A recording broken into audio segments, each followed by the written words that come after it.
Bonjour à tous et merci de nous être fidèles. Tout de suite le sommaire de votre journal.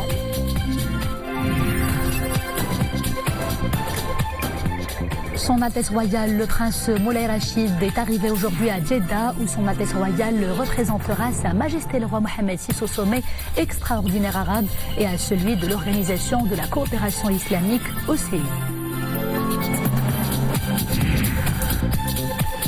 Opération ramadanesque don de sang, les fidèles de Tétouan donnent l'exemple après les prières de Tarawih et sont nombreux à faire montre de générosité avec un geste simple mais qui peut sauver des vies.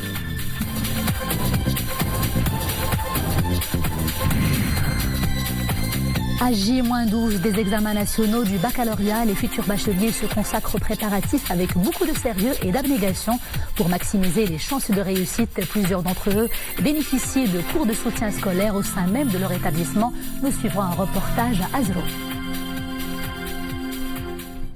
Bonjour, je vous le disais en titre, Son Altesse Royale, le prince Moulay Rachid est arrivé aujourd'hui à Jeddah où Son Altesse Royale représentera Sa Majesté le roi Mohammed VI au sommet extraordinaire arabe et à celui de l'Organisation de la coopération islamique OCI.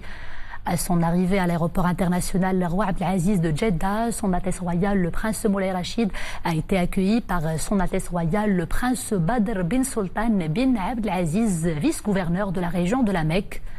Son Altesse Royale, le prince Moulay Rachid, a été ensuite salué par le ministre des Affaires étrangères et de la coopération internationale, Nasser Bourreta, l'ambassadeur du Maroc en Arabie Saoudite, Mostafa Mansouri, l'ambassadeur de Sa Majesté le roi au Caire, représentant permanent du royaume auprès de la Ligue arabe, Ahmed Tazi, et par les membres de la représentation diplomatique du Maroc en Arabie Saoudite. Son Altesse Royale, le prince Moulay Rachid, a été également salué par l'ambassadeur du Royaume d'Arabie Saoudite au Maroc, Abdullah Ben Saad Al-Ghariri.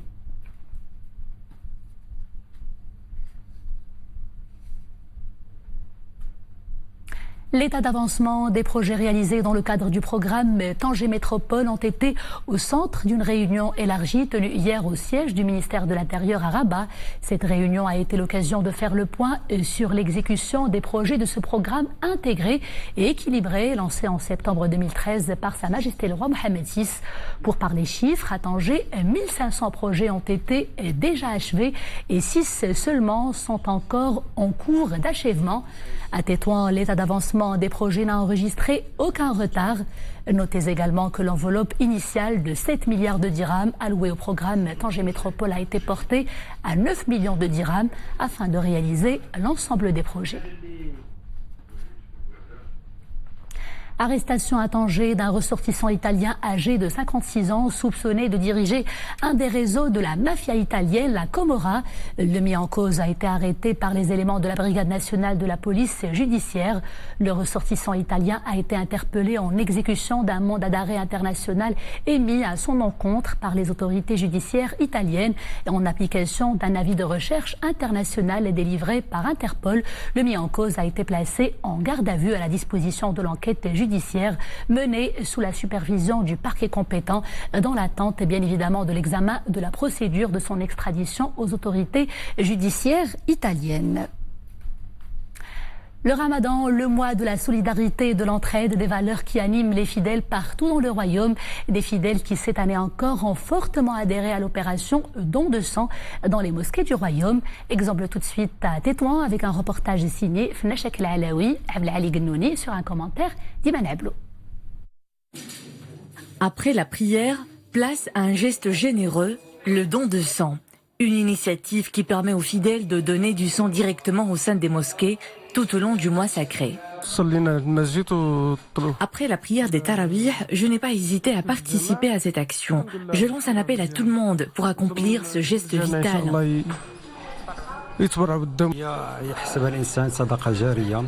Le don de sang s'apparente à une forme de charité. Ça sauve des vies. Beaucoup de gens en ont besoin, surtout que notre pays enregistre un taux élevé d'accidents de route. Et les donneurs en sont ici conscients. Certains pour avoir frôlé la mort. On ne prend réellement conscience de l'importance du don de sang que lorsqu'on voit la mort en face. J'ai failli perdre un membre de ma famille faute de sang. Une prise de conscience palpable. Cette année, le centre de transfusion sanguine de la région enregistre un taux plus élevé que la moyenne. Nous constatons avec réjouissance une grande mobilisation des donneurs. Le taux de participation est nettement plus important que celui des années précédentes. Cela dénote de l'impact des campagnes de sensibilisation sur les citoyens. Depuis le lancement de cette opération dans les mosquées, les contributions se sont avérées plutôt substantielles. 96 mosquées sont concernées, en plus des centres de transfusion et des banques de sang, dans l'espoir de réduire le décalage entre l'offre et la demande. Aujourd'hui encore, le royaume ne dépasse guère 1% des bénévoles.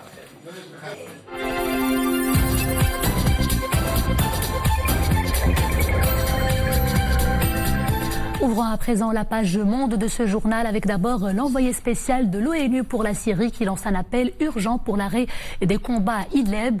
Il déplore que les populations civiles soient confrontées à une situation humanitaire, je cite, terrible. En revanche, l'envoyé spécial de l'ONU réitère qu'une solution militaire n'est pas possible pour la crise syrienne tant que le pays reste profondément divisé après plusieurs années de guerre civile. Du nouveau dans la guerre technologique contre Washington et Pékin, après le sévère plutôt blocage de ses applications par le moteur de recherche américain Google, le géant chinois des télécoms Huawei annonce une saisie de la justice américaine. Pékin est allé jusqu'à menacer Washington de réduire ses exportations de terres rares et de métaux vitaux pour toute l'industrie des États-Unis. Selon les observateurs, cela pourrait priver Washington d'une ressource cruciale pour la haute technologie, car la Chine assure plus de 90% de la production mondiale de cet ensemble de 17 métaux que l'on retrouve dans les smartphones, les écrans plasma, les véhicules électriques, mais également dans l'armement. La météo fait toujours des siennes aux États-Unis. La situation est particulièrement dangereuse à l'ouest de l'Arkansas, où de fortes inondations ont été enregistrées. Les autorités s'attendent au pire. Les personnes âgées et les enfants sont appelés à se mettre à l'abri. Les automobilistes, eux, sont constamment priés de redoubler de vigilance. En Hongrie, cette excursion sur le Danube qui a tourné au drame, un bateau transportant des touristes sud-coréens a chaviré hier soir à Budapest, la capitale. Les bilans provisoires, 7 morts et 21 disparus. À l'heure où je vous parle, les recherches se poursuivent dans l'espoir de retrouver d'éventuels survivants. Le fleuve est actuellement gonflé, vous le voyez, par les pluies. Cela complique d'ailleurs les opérations de recherche. Une enquête criminelle a été ouverte par le gouvernement pour élucider les circonstances de ce drame.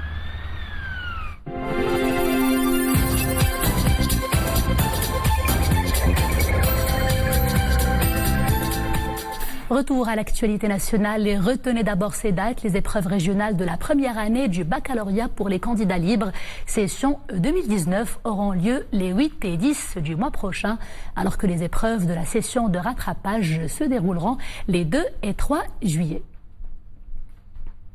Les examens nationaux du baccalauréat se tiendront quant à eux les 11, 12, 13 et 14 juin, alors que la session de rattrapage est programmée quant à elle les début juillet.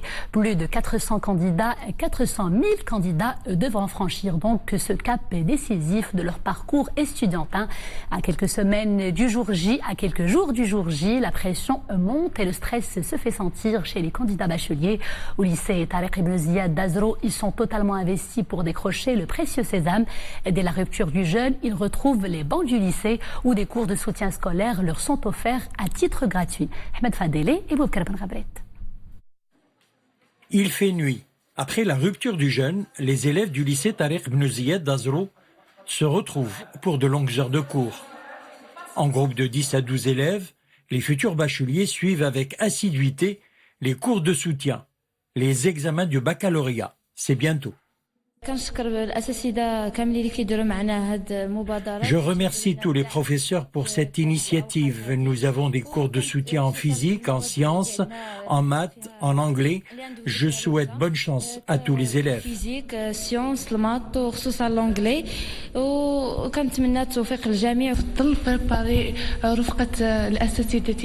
Je préfère avoir des cours de soutien avec mes professeurs. C'est eux qui nous accompagnent tout au long de l'année et qui arrivent à déceler les lacunes que nous avons.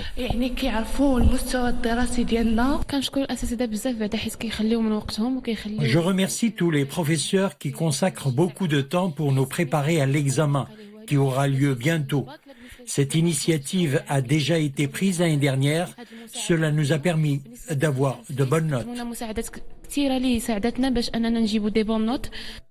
Ben Khedda Jawahir est professeur de mathématiques au lycée Tariq Ibn Ziyad à Azrou. Sa vie, il l'a consacrée à l'enseignement. Cela fait 30 ans qu'il exerce le métier avec toujours autant de dévouement.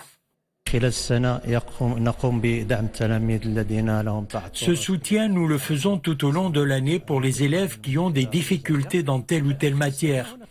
À la fin de l'année et à l'approche des examens, nous nous mobilisons encore davantage pour donner des cours de soutien à ceux qui en ont besoin, que cela soit en éducation islamique, en arabe, en anglais, en philo, en sciences de la vie et de la terre, en physique et en maths.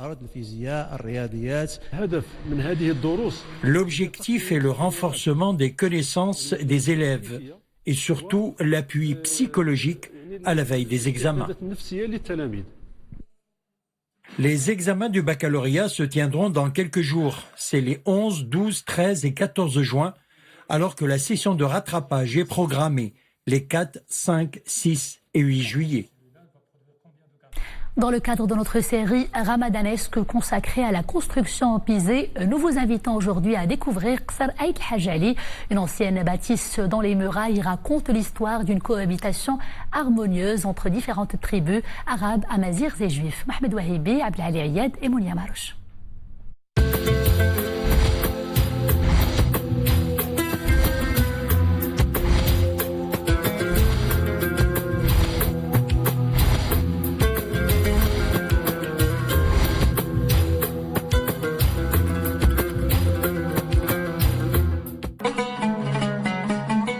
Il suffit juste de pousser ses portes pour voyager dans le temps. Voici un joyau architectural qui remonte au Moyen-Âge. Il nous éclaire sur le mode de vie, les croyances religieuses et les traditions de ses habitants. Qsar Ait El-Hajj, une belle illustration du vivre ensemble qui régnait dans la ville de Tinrir entre Arabes, Amazirs, Juifs et Subsahariens. في هذا القصر فيه 3 القبائل قبيلة أيت الحجالي قبيلة إحردان وقبيلة أيت برا. 3 tribus principales avaient cohabité ensemble dans cette forteresse, Ait Hajali, Ahrdaan, Ait Berra et une communauté juive qui était pour la plupart des commerçants. À l'époque, les habitants exerçaient leur foi en toute liberté dans les différents lieux de culte, à savoir la synagogue et la mosquée. Cette fortification médiévale reflète un savoir-faire ancestral, celui de la construction en pisé. Cette ancienne bâtisse donne également à connaître un mode de gestion sociale particulier.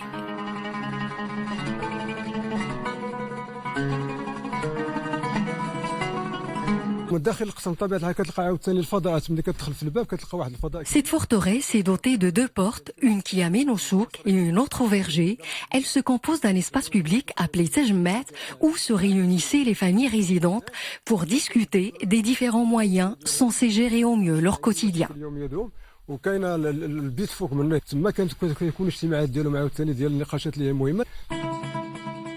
Pour préserver ce précieux patrimoine, un programme de réhabilitation a été lancé. Qsar Ait El-Hajj continuera ainsi à ressusciter toute une mémoire.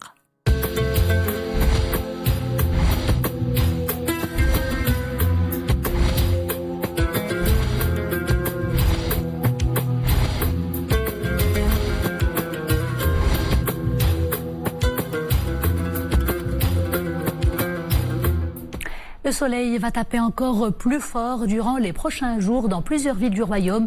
Selon un bulletin spécial de la météorologie nationale, les températures seront comprises entre 31 et 35 degrés sur le Saïès, les versants sud-est et le nord et les provinces du sud. Il fera entre 36 et 42 degrés sur le Loukous, le Rarb, la Chaouia, Hamna, Tinsift, l'Atlas, l'intérieur du Souss également.